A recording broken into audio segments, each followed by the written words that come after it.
Before we get back to the episode, if you're listening on Spotify, please take a moment to tap 5 stars. It's one of the easiest ways to support Forensic Tales and helps the show reach new listeners. Thank you so much for being here.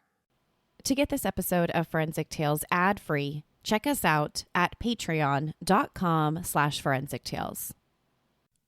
Forensic Tales discusses topics that some listeners may find disturbing. The contents of this episode may not be suitable for everyone. Listener discretion is advised. On Tuesday morning, January 24th, 2006, Drew Kesse received a strange phone call. A call from his daughter's boss. His beautiful and responsible daughter didn't show up for work. Something is very wrong. The family drives straight to Florida. They break into her apartment. Messy bathroom, wet towels. Jennifer was just there. And now, she's nowhere to be found?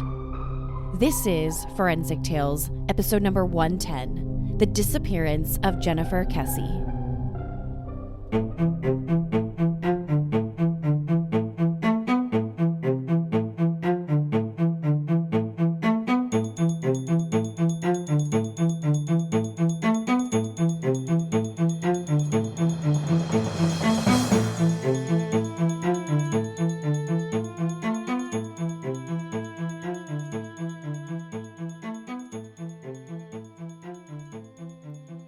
Welcome to Forensic Tales. I'm your host, Courtney Fretwell Areola. Forensic Tales is a weekly true crime podcast covering real, spine-tingling stories with a forensic science twist. Some cases have been solved with forensic science, while others have turned cold. Every remarkable story sends us a chilling reminder that not all stories have happy endings. Sharing true crime stories isn't just about the story themselves. It's about getting justice for the victims and their families. True crime helps hold criminals accountable so they can't continue to cause us harm. As a one-woman show, your support helps me find new exciting cases, conduct in-depth, fact-based research, produce and edit this weekly show.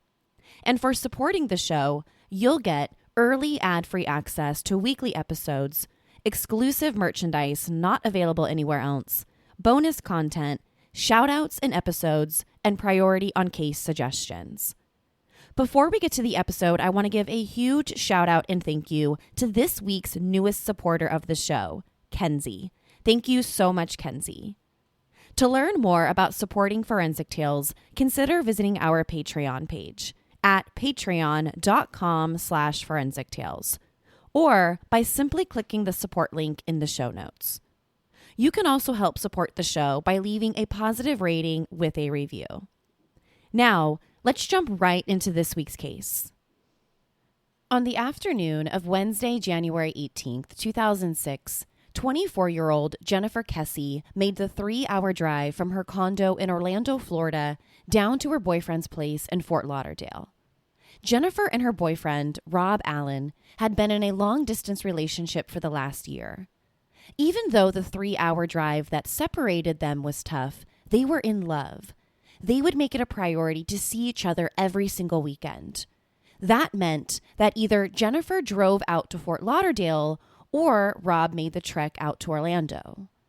Once Jennifer arrived at Rob's place, the couple had plans to take a weekend trip to St. Croix the following day. On Thursday, January 19th, they boarded an early morning plane and made the 2.5-hour flight down to St. Croix. The plan was to spend the weekend with a mutual friend and the friend's family who owned a timeshare property. Jennifer and Rob wanted to celebrate the new year since they weren't able to be together on the actual holiday. It was supposed to be a weekend filled with pool time, drinking, eating, and just good times. While Jennifer vacationed with Rob, her brother Logan stayed at her condo back in Orlando. He had helped his sister move in and wanted to stay in the city for the weekend, so Jennifer agreed. Logan invited a couple of his friends to stay with him at Jennifer's condo. He invited his best friend Travis and another friend named Matt. Matt just so happened to be one of Jennifer's ex-boyfriends. When Saturday, January 21st came around, Rob and Jennifer were supposed to get on a plane headed back towards the States, but their flight back home was canceled and they were forced to stay on the island for another day, extending their vacation for one more day. On Sunday, January 22nd, Jennifer and Rob finally made it back to Miami.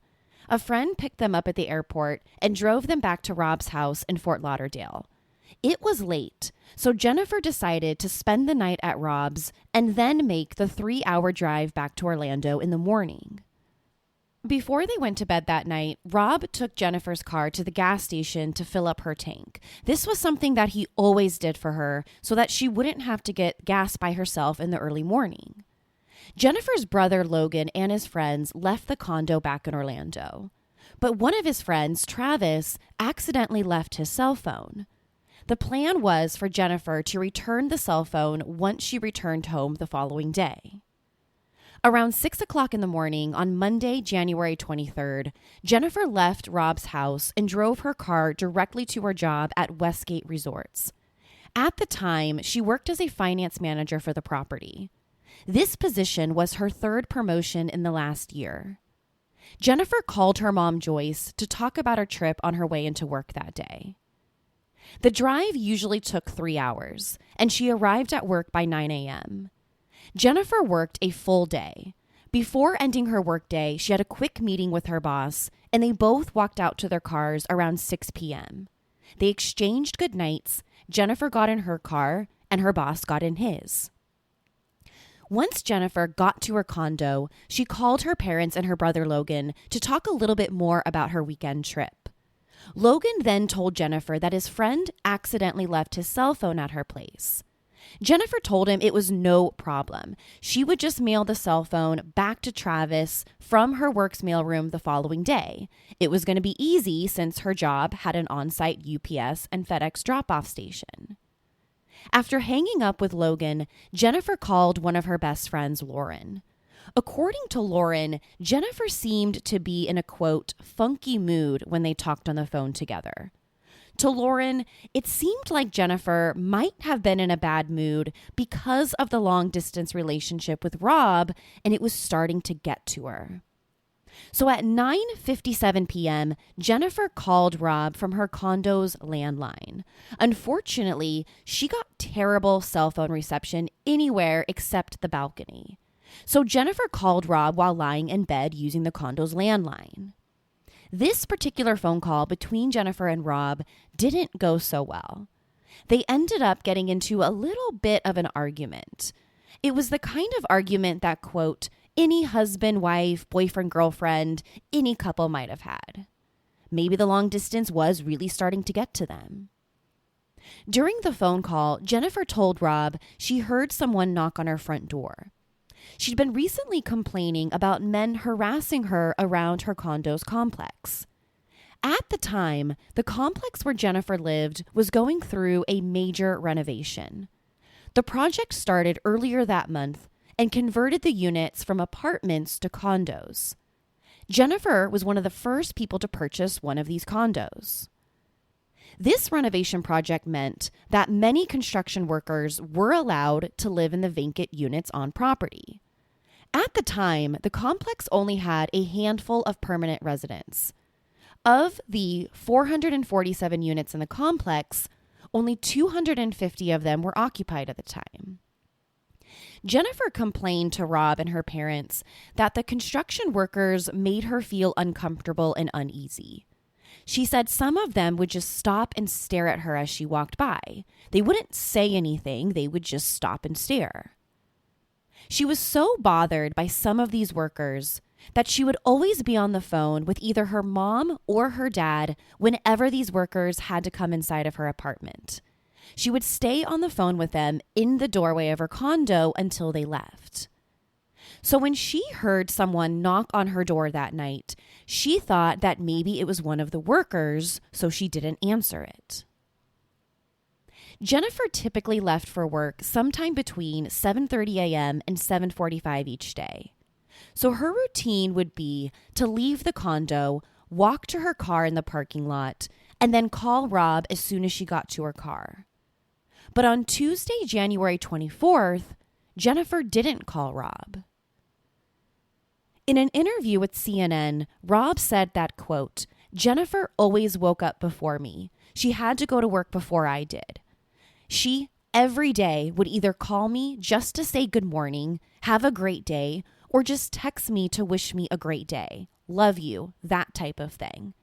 And when I didn't receive it Tuesday morning, I thought it was odd. But I was running a little late for work, so I called her on my way into work and just got her voicemail. End quote. He tried calling her again around 9 a.m. but got her voicemail again. By 10:30 a.m., Jennifer's employer got concerned when she hadn't shown up yet and missed an important meeting. If Jennifer was going to be just 5 minutes late to work, she would have called. The CFO of Jennifer's company was good friends with Jennifer's dad, Drew. So when he learned about Jennifer not showing up to work that morning, he picked up the phone and personally called Drew to let him know that Jennifer hadn't shown up yet and she wasn't answering her phones. So Drew told him that he would call him herself. Jennifer's parents had a rule with Jennifer and her brother Logan. Her parents said, anytime we call, you answer. We don't care what you're doing, you answer the phone. If you don't, no more cell phones, no more cars. So Drew's thinking, okay, I'm going to call my daughter and she's going to answer. She's going to see my name pop up on her caller ID and she's going to pick up. He calls and the call goes straight to voicemail. Jennifer's mom, Joyce, also tried getting a hold of her by calling the condo landline. She also sent internet messages, but she couldn't reach her either. Within minutes, Joyce and Drew Kesse knew something was wrong. This was entirely out of character for their daughter. So by 11 o'clock in the morning, they hopped in their car to start the 2-hour drive out to Orlando. They also called Jennifer's brother Logan and told him to drop what he was doing and head to Jennifer's condo. While in the car together, Drew and Joyce started calling Orlando hospitals and jails. Maybe she's been in some sort of accident, but nothing. Next, they called her friends, but no one has heard from her since Monday night. Drew then called the condo's management office to ask if someone could go and check and see if Jennifer's car was parked there.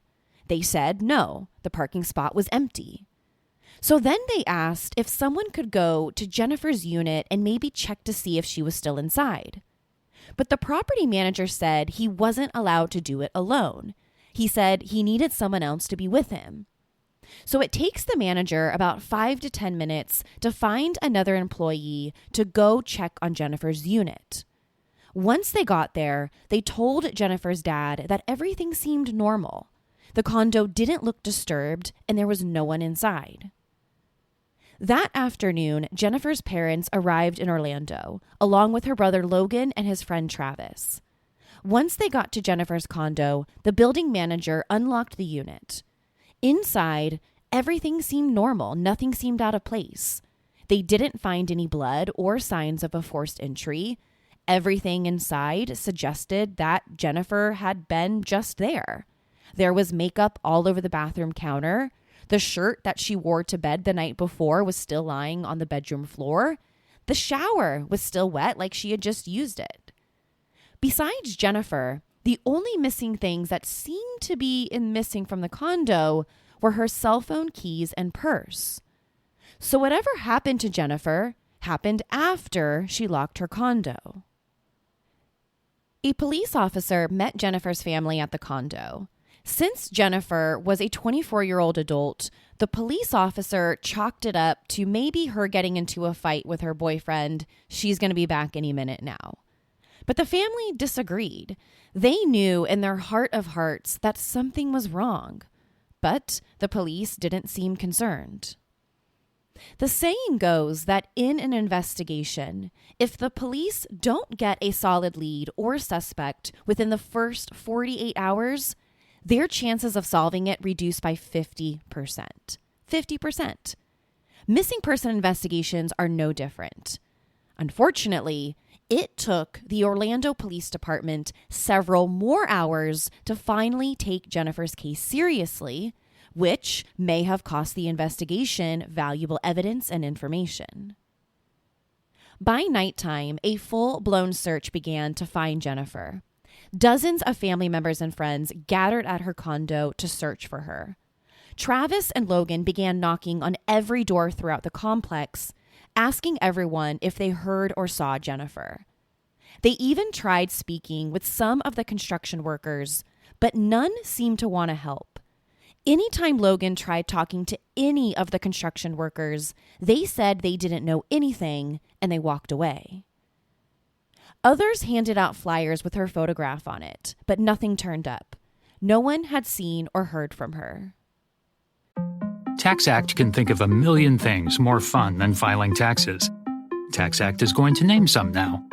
Sitting in traffic, folding a fitted bedsheet, listening to your coworker talk about his fantasy team, digging a hole, digging an even larger hole next to that original hole. Unfortunately, TaxAct's filing software can't make taxes fun, but TaxAct can help you get them done. TaxAct. Let's get them over with. Jennifer was born Jennifer Joyce Kesse on May 20th, 1981. After attending high school in Vivian Gaither High School in Tampa, Florida, Jennifer attended college at the University of Central Florida in Orlando. In 2003, she graduated with honors with a bachelor's degree in finance.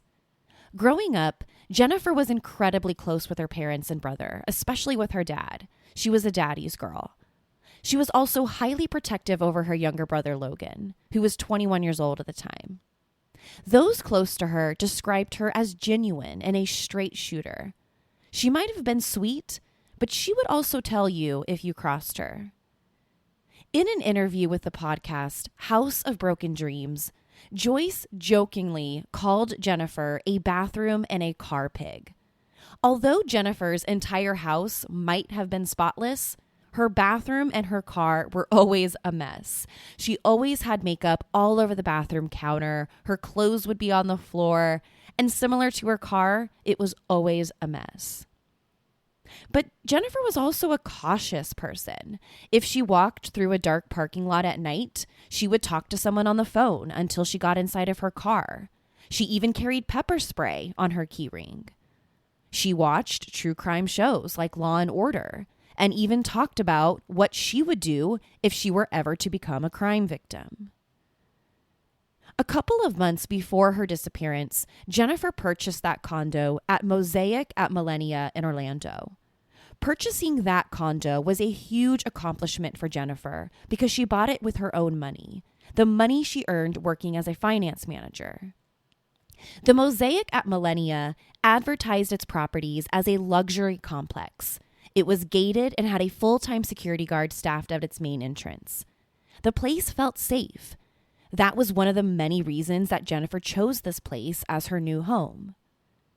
Jennifer's family and the Orlando Police Department continued their search throughout the day on Wednesday, January 25th, but nothing turned up. Even though it looked like Jennifer had slept in her apartment the previous night, the police pursued a different theory. Maybe she was abducted the night before. Her cell phone pinged a cell phone tower some distance away from her condo during the night, suggesting to them that she might have left. But Jennifer's parents were suspicious about this theory. They knew their daughter. They knew that she wouldn't just up and go somewhere in the middle of the night without them knowing. Jennifer was the type of person who stayed connected, and they were absolutely right, because after re-examining the cell phone data, the police learned that they misinterpreted the data. In other words, Jennifer never left her condo that night. So they were back to square one. Whatever happened to her happened the next day on Tuesday, January 24th. Jennifer's condo became the unofficial command center for the entire investigation. They continued to get the word out about Jennifer's disappearance as quickly as possible. News stations all up and down Florida quickly picked up on the story, but nothing turned up. Nothing until Thursday, almost 48 hours after Jennifer went missing. Slightly after 8 o'clock in the morning, the police received a tip from a woman who lived in a nearby apartment complex. After seeing Jennifer's car on the news, the caller said she recognized it because a similar vehicle had been sitting abandoned outside of her complex for the last couple of days. The vehicle was described as a black 4-door 2004 Chevy Malibu, Florida license plate number H90KYC. It was Jennifer's. The police went out to the complex, Huntington on the Green, a property 1.1 miles away from Jennifer's. Even though it was only a mile away, it was a completely different part of town, a part known for high rates of property and violent crimes. A couple who lived in Jennifer's complex told investigators that they saw Jennifer's car swerving out of the complex around 7:40 the day she disappeared. They said it looked like someone was fighting to control the car. But the couple said that they didn't know which way the car went after it drove out of the complex, and they didn't get a good look to see who was behind the steering wheel. The police and Jennifer's family hope is that it's only a matter of time before they find her. They've already found her car, so they're going to find her next. The first place they checked was inside the car's trunk. Before the police opened up the trunk, they brought Jennifer's boyfriend, Rob, to the scene. Even though he was 3 hours away in Fort Lauderdale, investigators always consider the boyfriend as a possible suspect when someone goes missing. So they brought him to the car to watch as other officers opened the trunk to see if he would react to what was inside. Police officers opened the trunk and nothing. No Jennifer. When investigators searched the car, everything seemed to be in place. They even found a DVD player that Rob had bought for Jennifer sitting right there in the back seat, suggesting to them that the motive here for taking the car wasn't a robbery and it wasn't a carjacking. They also found a pair of Jennifer's sandals on the front passenger seat floor. According to Jennifer's family, she wore sandals while walking from her condo to her car because she didn't want to scuff the heels that she wore for work. They also found a car cell phone charger and a broken mail key in the center console. Missing from the car were Jennifer's iPod, her work briefcase, wallet with her Florida driver's license, purse, cell phone, Travis's forgotten cell phone that she intended to return that day, as well as brown work heels and her house keys. Now, the location of Jennifer's car is significant. I mentioned a few minutes ago that the complex was only about 1 mile away from Jennifer's. This is only a 2 to 5 minute drive or maybe a 15-minute walk. That's all. Someone could have harmed Jennifer, taken her car, and then walked away within only about a half an hour or even less. The investigators noted in their report that Jennifer's car was spotless and neat when they found it there. On the surface, this detail seems small, right? Okay, her car is spotless and it's neat. But if you remember, I mentioned how Joyce, Jennifer's mom, described her daughter as a bathroom and a car pig. Since Jennifer was a teenager, she kept a messy bathroom and she kept a messy car. That was just something Jennifer did. Her house might be spotless, but her car was always a mess. So, why was Jennifer's car all of a sudden so neat and so clean? Investigators did a full forensic sweep of the car. They were looking for any traces of blood or fingerprints. But the car was wiped completely clean. The only latent fingerprint that turned up inside of the car ended up belonging to Jennifer herself. Next, forensic techs combed the car for DNA. Techs vacuumed everything to collect trace evidence from the car's seats and floors. And they sent everything they collected to the forensic lab. This included possible drops of blood that may have fallen, any hair from anyone who's been inside the car, fibers of clothing, and even skin cells. They collected anything that the person who abandoned the car might have left behind. But the vacuum samples came back inconclusive. The only thing they found was a small DNA fiber. Now, you're probably thinking, only a tiny DNA fiber? This is huge. We've got DNA evidence here. Well, before we get too excited, the DNA fiber that they collected was only a partial sample. The fiber didn't contain enough DNA for a profile or enough for it to be entered into a CODIS database search for a possible match. Our ability to test DNA has tremendously improved over the years, especially since 2006. But even with these advancements in DNA, we're still faced with some serious obstacles, especially when it comes to analyzing and testing low amounts of DNA. When investigators encounter a crime scene, they have to decide whether or not to proceed with testing low amounts of DNA. Unfortunately, the smaller the sample, the more it may be diluted, and therefore, the less reliable results the test will produce. This decision is sometimes called the, quote, stop testing approach. Now, this approach simply begs the question, how do you know that you have too little sample to obtain reliable results? In other words, how small is small DNA? So this partial DNA fiber, which is how it's described, might be too small to produce any actual reliable results in Jennifer's case. Besides Jennifer's fingerprint and that small DNA fiber, the police didn't find any other significant evidence inside of the car. Whoever drove it dumped it at the Huntington of the Green apartment complex, did so without leaving behind a trace of her.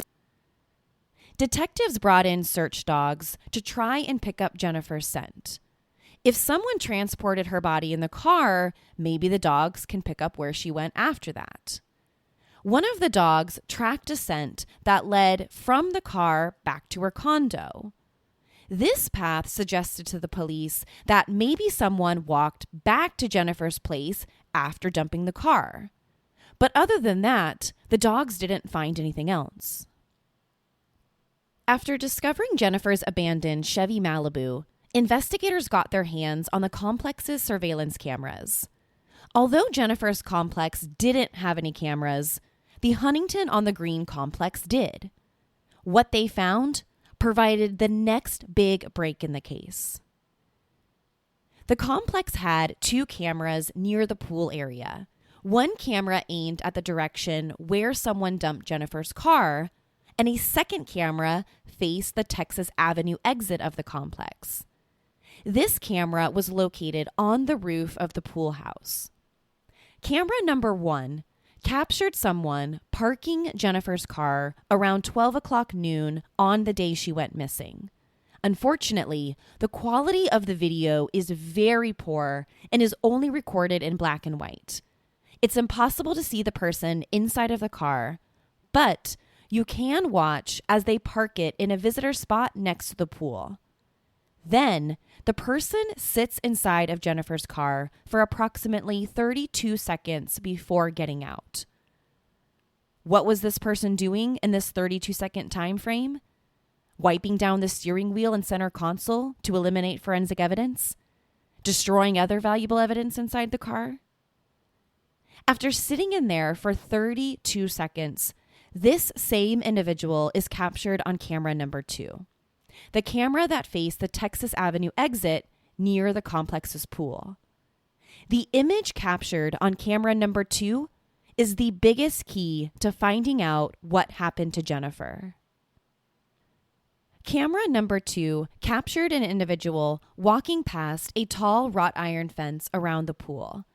Every 2 to 3 seconds, the camera snaps a black and white image. It's not a continuous film. In every single shot, this person's face is perfectly obscured by the fence. They take a step, his face is hidden. 3 seconds later, the camera snaps again, their face is covered again. This continues for about 10 to 11 seconds until this individual moves off camera, going south where they make a right on Downing Street. This individual seems to be walking with a purpose and never once looked back at Jennifer's car. Somehow, the fence blocked this person's face every 3 seconds. Even though this person doesn't attempt to conceal their face, it's a terrible coincidence. One journalist called this individual, quote, the luckiest person of interest ever, end quote. When Orlando investigators watched the surveillance tapes, they couldn't tell whether this person was either male or female. When I watch it, the first thought that I have personally is that it's a male. It looks like they're dressed in a workman type clothes. Maybe they're a painter or some sort of other construction worker. They're wearing what looks to be a dark colored high top sneaker or work boot. And what's on top of this person's head is hard to make out. Maybe their hair is tied up in some sort of bun or short ponytail. It's possible that the hair is stuffed underneath some sort of hat. Because the camera only snaps a shot every 3 seconds and the quality is pitiful, the details of this person's characteristics are extremely hard to distinguish. However, what is clear is that the person seen in these surveillance videos is somehow, some way involved in Jennifer's disappearance. 12 days later, the Orlando police released the images to the public. They printed still images from the video and posted them around the Orlando area, hoping someone would recognize them. They could recognize their clothes, their stature. Someone out there knows who this individual is. It would be another few months before the entire video was released to the media, with the same hope that someone would call in a tip. The Orlando police did a forensic workup of the video. Their experts concluded that the individual's height was somewhere between 5'3" and 5'5", with notably large feet for their height. They concluded this by measuring objects around the individual and then comparing them back to the person. The FBI also had a forensic expert take a look at the video, and they came up with the same height estimate. Now, I want to stop there for a second because this height estimate is important. Jennifer was described as being 5'7", 5'8", and 130 pounds. This estimate means that the prime suspect in her disappearance could be anywhere from 4 to 5 inches shorter than Jennifer. I also want to mention that this individual has a small body frame. This is a relatively small person. So this begs the important question: we may be looking for more than one suspect. We might also be looking for a female. Maybe the person seen in the surveillance camera was only the person in charge of getting rid of her car, and that there are others involved in her disappearance. Of course, if Jennifer was abducted by surprise, which seems likely, a person who is 5 to 4 inches shorter than her can absolutely overpower her. The theory that Jennifer was caught off guard when she was kidnapped is supported by the evidence found inside of her condo. Remember, the evidence suggested that she got ready and left her condo for work that morning. She had recently used the shower, there was a wet towel in the bathroom, and she locked her condo. As she locked the front door, it's entirely possible that someone attacked her from behind and she had no chance at fighting back. But who could have kidnapped her?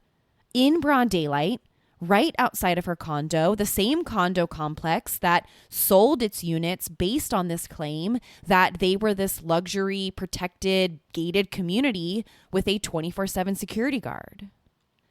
In May of 2007, Jennifer's company offered up a $1 million reward in the case. The stipulation to cash out on this $1 million reward: Jennifer had to be alive. The company gave the person or persons responsible for her disappearance until July 4th to turn her over safe and sound. They hoped that Jennifer was still alive somewhere. Maybe she was being held against her will. Maybe she was sex trafficked. So offering this large reward of $1 million could absolutely persuade someone to release her. Everyone sat on pins and needles and waited in this big anticipation. But July 4th came and July 4th went. Nothing. No one came forward claiming that $1 million reward. Over the next 3 years, the search to find Jennifer intensified. Her family and friends were desperate to identify that mystery person seen on the surveillance tape. In 2009, the investigation took a giant step forward. With a fresh set of eyes on the case, an Orlando detective sat down and interviewed a housekeeper who worked at Jennifer's complex at the time of her disappearance. They showed the housekeeper a picture of the guy seen walking away from Jennifer's car during this interview. And right away, this woman recognized the man. She recognized his walk, his clothing, even his hairstyle. His name? Chino. Chino lived at Jennifer's complex and worked there as a maintenance worker at the time of her disappearance. Orlando detectives learned that he also had been inside of Jennifer's condo at least several times while she lived there, completing miscellaneous work orders. Tracking down Chino was easy because in 2009, he was serving time in prison for a statutory rape conviction of a teenage girl, a crime he committed 2 years after Jennifer's disappearance. Orlando police went to interview Chino in prison, and he was cooperative with the police. But he denied having anything to do with Jennifer's disappearance. He even agreed to take a polygraph test, which he passed. One thing I want to mention here is that Chino is 5'9". He's much taller than the FBI's assessment of the person seen in the surveillance footage. So even though this housekeeper said that the man had the same walk, had the same clothes, even same hairstyle as Chino, his height wasn't a match. So without any solid evidence against Chino except this tip from the housekeeper, the Orlando police backed down, at least for now. By 2010, the Orlando police moved the lead detective assigned to Jennifer's case off the entire investigation.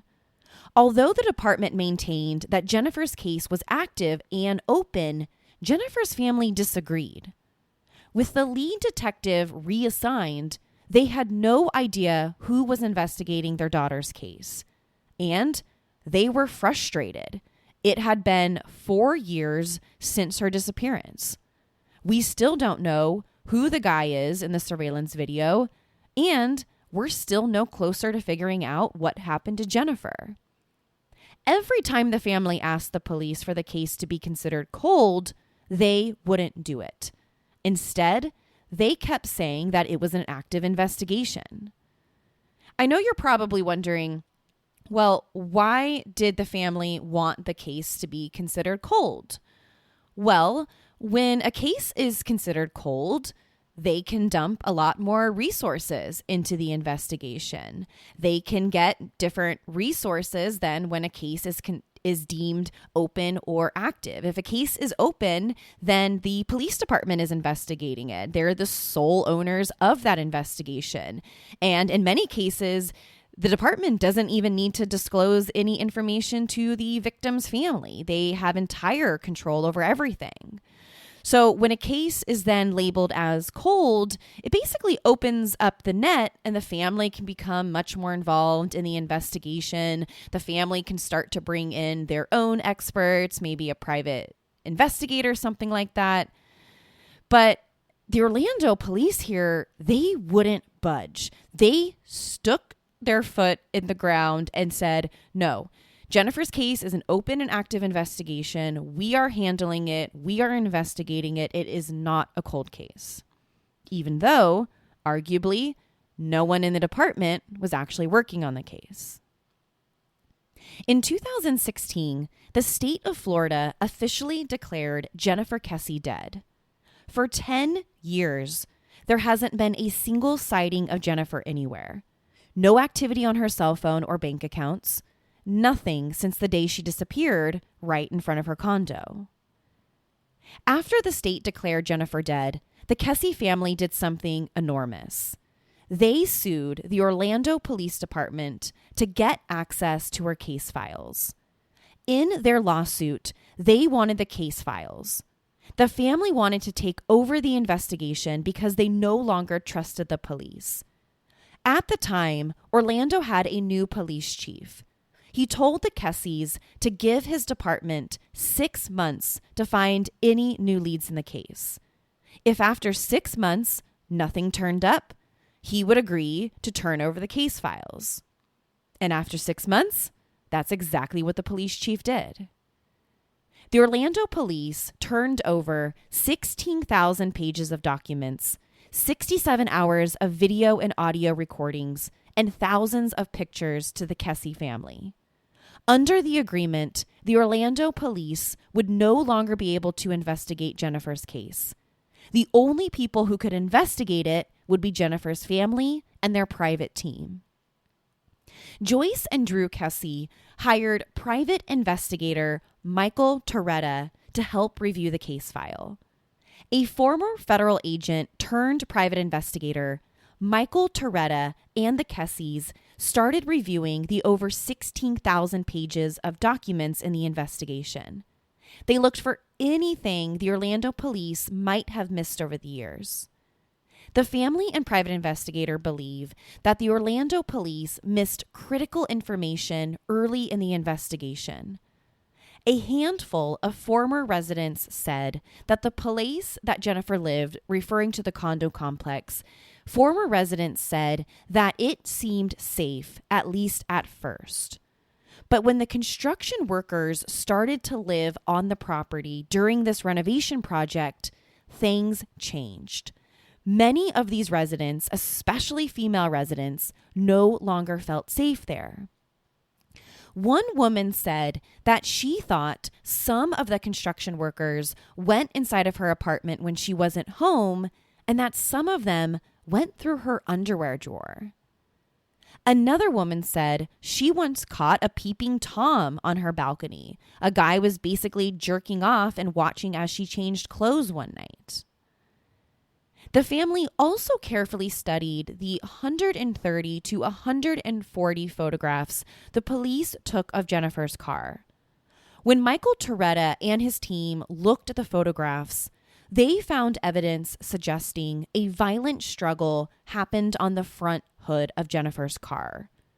In an interview with Fox News, Jennifer's father, Drew, said, quote, "It looked like someone was thrown down on top of the hood, arms spread out, and then dragged back, almost like off the hood, to the point where you can almost see fingers scribbling down the hood," end quote.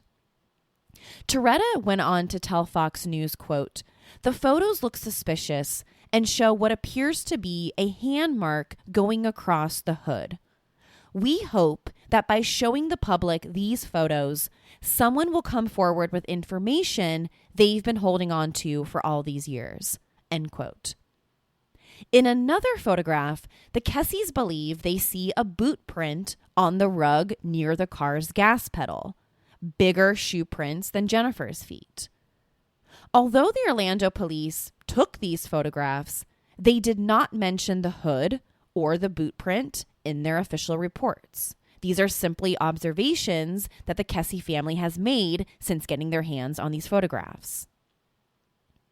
Throughout the family and Michael Toretta's investigation, the name Chino has come up many times, along with a few other construction workers seen around Jennifer's complex at the time of her disappearance.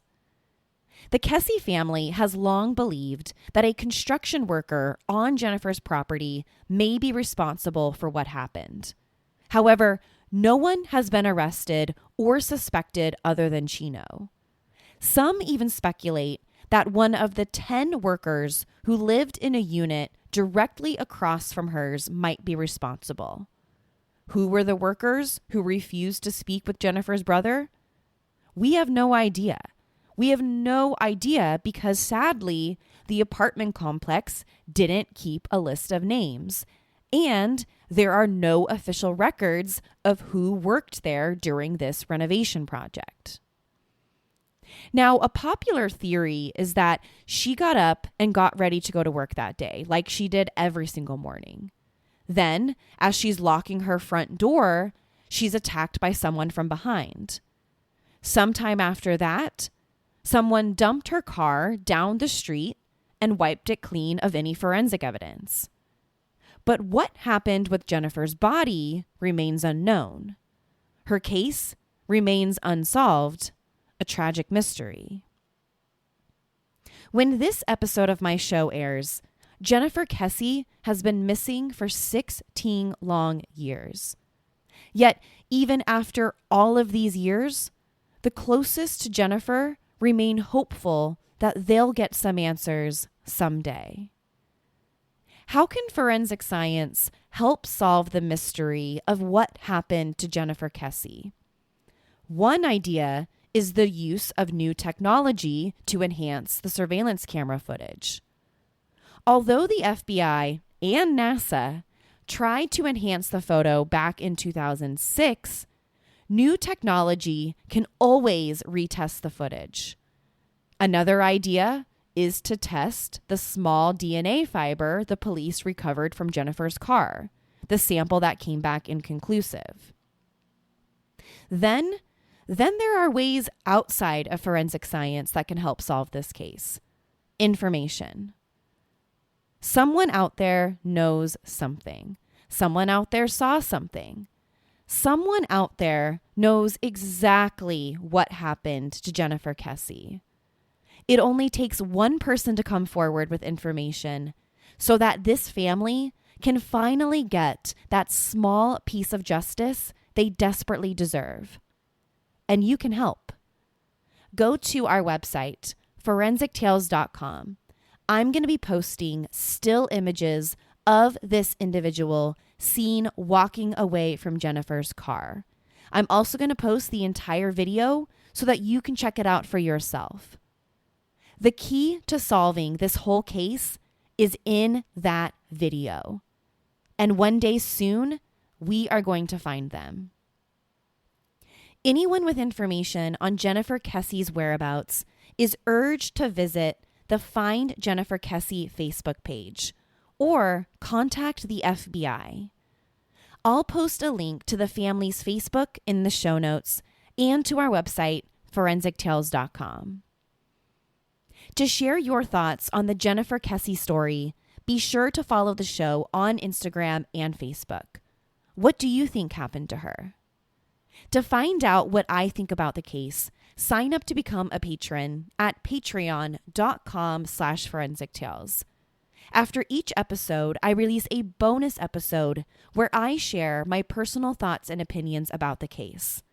This is where I get the opportunity to say what I think happened to Jennifer Kesse. To check out those photos and the video, be sure to head to our website, forensictales.com. Don't forget to subscribe to Forensic Tales so you don't miss an episode. We release a new episode every Monday. If you love the show, consider leaving us a positive review or tell friends and family about us. You can also help support the show through Patreon. Thank you so much for joining me this week. Please join me next week. We'll have a brand new case and a brand new story to talk about. Until then, remember, not all stories have happy endings. Forensic Tales is a Rockefeller audio production. The show is written and produced by me, Courtney Fretwell Areola. For a small monthly contribution, you can help create new compelling cases for the show, help fund research, and assist with production and editing costs. In addition, for supporting the show, you'll become one of the first to listen to new ad-free episodes and snag exclusive show merchandise not available anywhere else. To learn about how you can support the show, head over to our Patreon page, patreon.com/forensictales, or simply click the support link in the show notes. You can also support the show by leaving a positive review or spreading the good word about us. Forensic Tales is a podcast made possible by our Patreon producers, Tony A., Nicole L., David B., Paula G., Selena C., Nicole G., Christine B., Christina M., and Karen D. If you'd like to become a producer of the show, head over to our Patreon page or send me an email at Courtney@forensictales.com to find out how you can become involved. For a complete list of sources used in this episode, please visit forensictales.com. Thank you so much for listening. Your support means the world to me. I'll see you next week. Until then, remember, not all stories have happy endings.